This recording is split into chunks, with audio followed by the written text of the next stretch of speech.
Hello, Hola. bonjour, and all the other ones we don't know how to pronounce. If you guys are interested in travel, like I know a lot of you are, you'll probably be interested to see just how far $1,000 can carry you in 6 different countries. Give me that. That was good. Hope I Mm, didn't turn too quick. you probably did. Just enough to ruin it. You started as I was ending my I rant. know. It was just so good. I couldn't stop. Maybe you Preemptive just keep strike. it. Just keep Preemptive it. strike. It was so good. First try, too. Welcome back to the Two Bros in a Budget YouTube channel. I'm your bro, Ryan. And I'm your bro, Taylor. So the key concept to understand for this video is understanding your purchasing power and how it expands across the world. And just a quick caveat, when we put all this together, we did it based on if you were teleported to this place and you lived there, not necessarily vacationing there. So starting out with the very first city we relocated you to, we're looking at San Francisco, USA. Ooh, so exotic. So the monthly budget breakdown for San Francisco, your apartment is going to be about $2,500 to $3,500 for a one bedroom, which, yeah, I agree, that sounds insane. The food cost, you're looking at $600+ a month or $20+ a day, which again sounds kind of scary to me. I feel like I'm vacationing on those numbers. Your transportation sounds crazy low, but we put it at about $100 a month. The reason for this is San Francisco does do a great job about public transportation. There's Yeah. buses and trolleys everywhere. So a lot of people just have those kind of passes and don't necessarily pay for parking or pay for gas because they don't need a vehicle. Yeah, I can't stand driving in San Francisco. You see all those slopes that they have? I'm terrified to park there. I know for a fact if I take my foot off the pedal for even a second, I'm going to hit somebody's car. So public transport, 100% the way I would go if I lived out there. So that means your daily cost to live in San Francisco is about $105 to $140 a day. So again, we started out at $1,000. You're at about $105 on the low side, $140 a day on the high side, which again can be well exceeded depending on what kind of living you're doing. This is modest living, we'll say Yeah, that. yeah. So we're on the lower side here. Yeah, you're not like in the slums, but Right. you're not in the nice areas. Exactly. And so we only have $1,000. That gives you about 7 to 10 days of living in San Francisco. Man, I hope you enjoyed your time because that's all you get. Yeah, it almost feels like a vacation at that point because that's how long you can afford to live there. But again, these are assuming that you're like doing some grocery shopping. You're not going out every night. Right. Then your money disappears in a couple days. And you're not going to a luxury Airbnb or anything. This is an average apartment. So again, that's kind of how this video is structured. But jumping right into number 2, we're going to fly across the world to Bangkok, Thailand. Again, we're not factoring in the price of the flight in this video, so we're teleporting to Bangkok, Thailand. So, diving into the monthly numbers for this city, you can get quality accommodations for $400 to $800 a month, depending on the area. You know, the more central you get, the more pricier it is. That's kind of the trend for all these cities. Your daily food cost relatively low at just $5 to $15. Your transportation, again, pretty cheap. Can range anywhere from $25 to $60 depending on how dependent you are on public transport and how far you need to commute. You can still easily afford some great entertainment and activities for $100 to $200 a month. So your total monthly expenses are averaging anywhere from $600 to $1,200. I know that's a bit of a range, but it just goes to show that there can be a bit of a range in your living arrangements and how many activities you want to do. Because if you're living it up, which you can afford to do much easier than you can in San Francisco, obviously you get a shorter time frame. So your $1,000 can sustain you for about 4 to 7 weeks of comfortable living, including going out and having some activities and fun in the city. So in Thailand, they use the baht, and the conversion rate is about 36.5 baht to $1. So obviously, the US dollar holds a great deal of value in other countries like Thailand, so it goes farther, of course.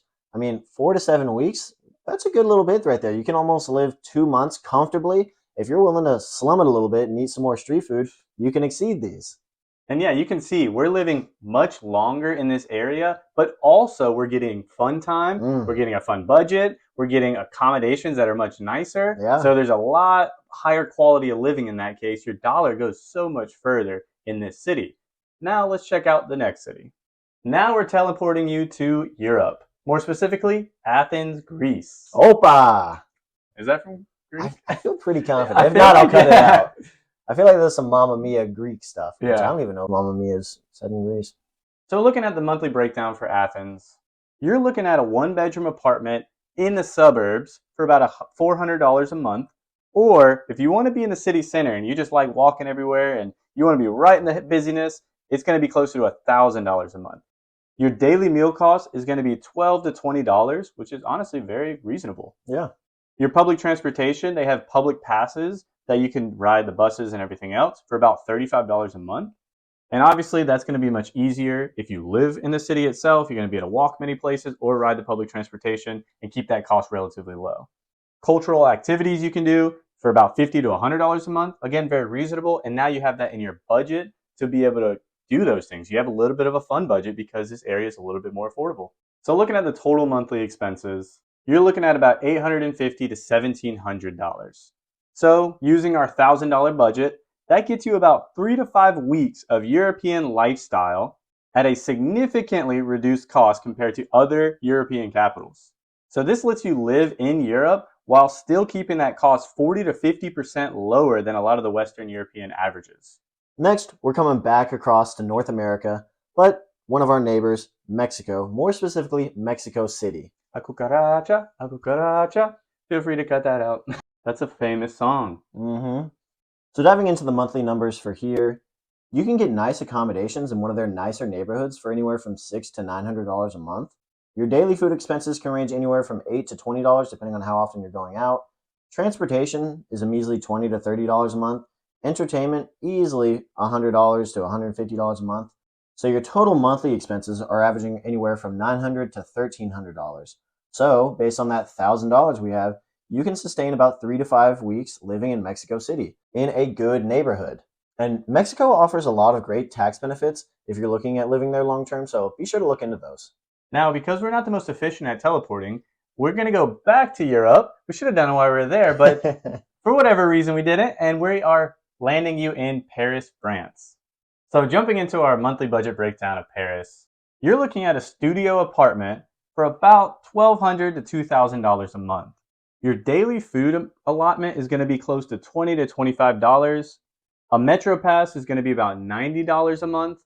Then your entertainment budget, you're looking at around $100 to $150 a month. You don't have to have been to Paris to know there's a lot to see and a lot to explore in Paris. So that's why we gave you that entertainment budget, even though it's going to be kind of tight, to be honest. Yeah. But again, I mean, just sightseeing in Paris is a huge thing that people are into, and you can do that for free. Get connected for free. So your total monthly expenses is going to be closer to $2,000 to $3,000. And this one drastically changes. If you're in a good neighborhood versus a bad neighborhood, the heart of the city versus the suburbs, to really drag that $1,000 out, you would have to be very particular and kind of like San Francisco, budget really hardcore. And honestly, you might not realistically get a fun budget. You can just look at an Eiffel Tower from far away. So that $1,000 will get you about 10 to 15 days roughly in Paris. And like we said, while it's pretty expensive, it does have a lot of free things, and it realistically has almost an unmatched cultural experience. All right, and finally, we're going to transport ourselves a little down south of here to Cape Town, South Africa. All right, so for our monthly budget here in Cape Town, we're looking at some quality accommodations for $400 to $700, and our daily food costs can range as little as $6 to $12.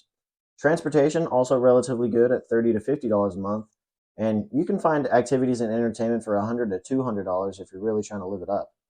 So that brings our total monthly expenses to roughly $700 to about $1,200 a month, which means our $1,000 can sustain us for about 4 to 6 weeks of some high quality living while adventuring around and dining out. So obviously the US dollar carries a little bit more weight here. In fact, the South African rand conversion is 18 rand to $1. So going into and putting together this list, honestly, I didn't know what to expect. We tried to get places from all over the place just to provide a good context. We thought about adding one of the cheaper United States, but we didn't. If that would be something you're interested in, or a more in-depth research or anything like that, please let us know in the comments. We'd love to see that. But just to do a summary of the list we created and where your dollar or $1,000 can go the furthest, we're looking at Cape Town, South Africa, with about 26 to 43 days, depending on how you structure it. Then you're looking at Bangkok, Thailand, with about 25 to 49 days. Mexico City is followed up next with 21 to 35 days. Then you're looking at Athens, Greece, from about 17 to 35 days. Then followed by Paris, France at just 10 to 15 days. And lastly, you can barely last in San Francisco for 1 week. From 7 to 10 days is all you get. And again, we're talking San Francisco. You're getting like minimal accommodations, really no fun budget. You're not going out much. So if you were to try those things, good luck. You'd Yeah. maybe last 2 days. And again, just a quick reminder, guys, none of this includes the cost of going over there. Again, luckily for us, we had a transporter or teleporter, so we were able to go wherever we wanted, kind of whenever we wanted. But obviously, if you decided to move to one of these places, you need to factor in all these travel costs. So as always, guys, we appreciate you tuning in. Like Ryan said, if you want some more information, please leave it down in the comments below. But we would appreciate if you guys liked this video, subscribe to the channel, shared it with a friend, and of course, stay tuned next week for our next video. Stop wasting money on that dumb shit and instead put it in investment. I know it's tempting. You'll spend it and be broke again. Hello, Hola. bonjour, and all the other ones we don't know how to pronounce. If you guys are interested in traveling, which I know a lot of you are, you'd probably be interested. Yeah, I don't know how you pulled that off. You'd probably be interested. me. Now we're ready. Oh yeah.